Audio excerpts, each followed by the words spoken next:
রজমকৃত শয়তানের কবল থেকে আল্লাহ তাআলার কাছে আশ্রয় চাচ্ছি। সম্মানিত দর্শকবৃন্দ, আপনাদের সকলকে জানাই সালামুন আলাইকুম।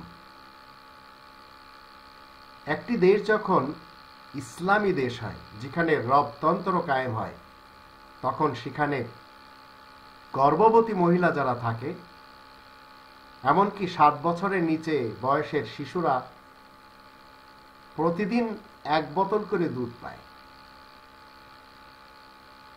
আর প্রতি মাসে রেশন তারা কিভাবে পায়?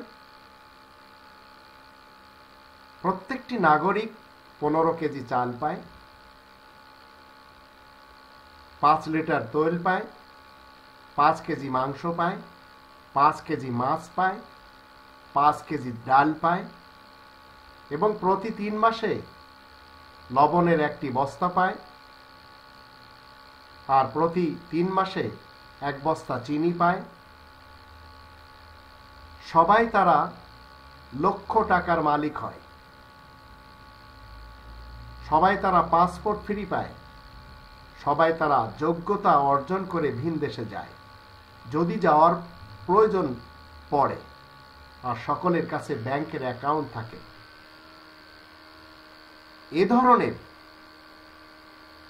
কর্মকাণ্ড সামনে রেখে বাংলাদেশি সেবা পার্টি আপনাদের সকলকে দাওয়াত দিচ্ছে, আসুন আমরা সবাই দেশকে সমৃদ্ধশালী করার জন্য, সকলকে গরিবত্ব থেকে দূরে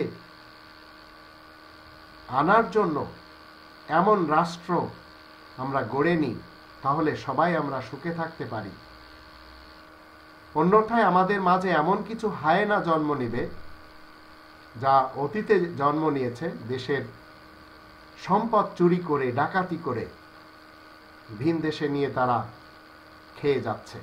মূলত বাংলাদেশি সেবা পার্টি এরা রবতন্ত্র চায়, আর রবতন্ত্র যখন একটি দেশে থাকে, তখন দেশের সবাই এমন সব উপকার সরকারের পক্ষ থেকে পায়। সবাই বাড়ি পায়, সবাই বিদ্যুৎ পায়, পানি পায়, গ্যাস পায় এবং সুচিকিৎসা পায়, সুশিক্ষা পায়।